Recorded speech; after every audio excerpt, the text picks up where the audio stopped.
Mapagpalang araw po sa ating lahat. Ang akin pong bahagi ngayon ay mula sa aklat ng ikalawang Samuel, Kabanata 24, talata 1 hanggang 7. Isinensus ni David ang mga sundalo niya.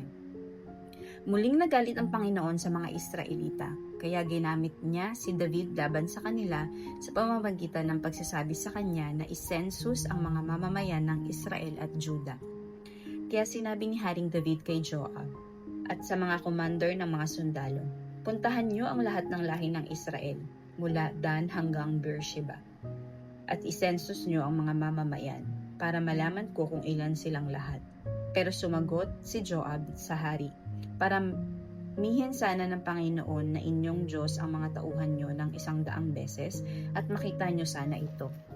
Ngunit, mahal na hari, bakit gusto niyong gawin ang bagay na ito? Ngunit nagpumilit si David. Kaya lumakad si Joab at ang mga opisyal ng mga sundalo para isensus ang mga mamamayan ng Israel. Tumawid sila sa ilog ng Jordan at nagsimula sa pagsensus sa Aroer, timog ng bayan nasa gilid ng daluyan ng tubig.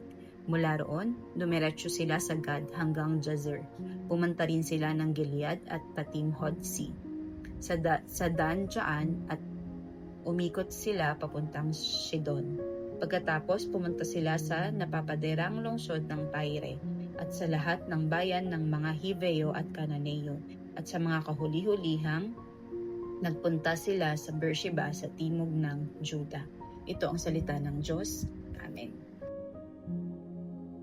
Magandang araw po muli sa ating lahat. Muli niyo po akong samahan sa pagbabahagi ko ng salita ng Diyos.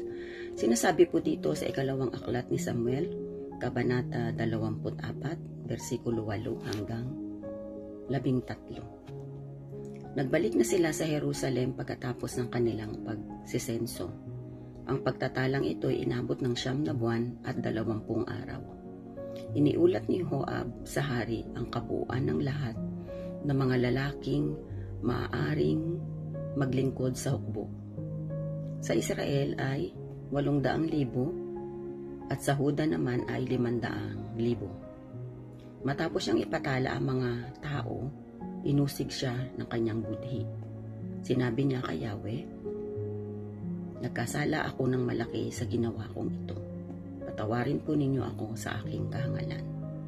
Kinaumagahan, pagkagising ni David, sa utos ni Yahweh ay pumunta sa kanya si Propeta Gad.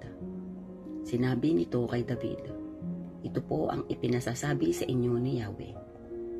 Mamili ka kung alin sa 3 parusang ito ang ibig mong gawin ko sa iyo. 3 taon tagutom sa iyong lupain, 3 buwang pag-uusig ng iyong mga kaaway, o 3 araw na salot. Alin ang gusto ninyo para masabi ko sa nagsugo sa akin? Ito po ang mga salita ng Diyos. Amen.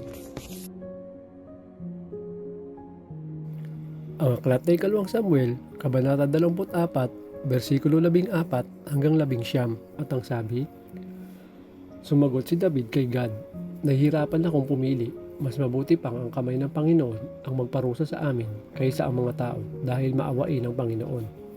Kaya nagpadala ang Panginoon ng matinding salot sa Israel mula noong umagang iyon hanggang sa itinakda niyang panahon, at 7,000 tao ang namatay mula Dan hanggang sa Beersheba.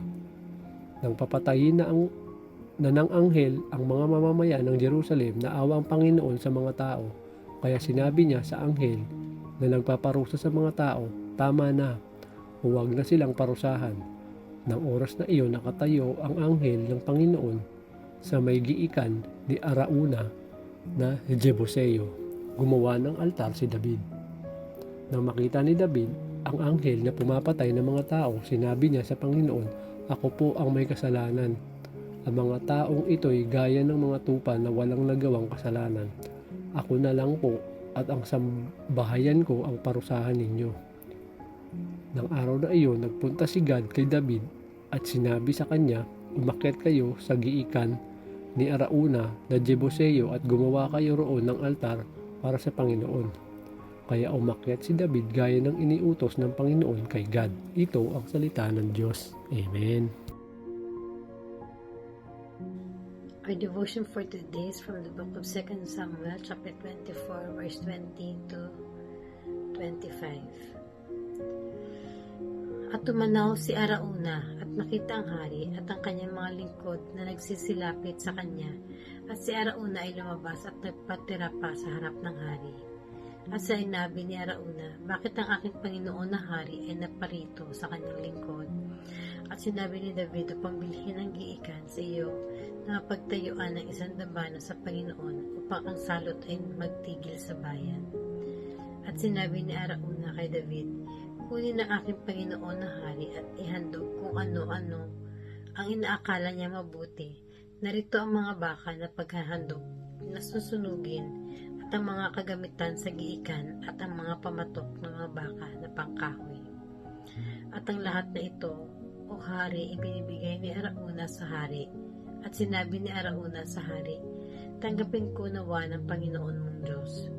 At sinabi ng hari kay Arauna, huwag, kundi katotohanan bibilhin ko sa iyo sa halaga.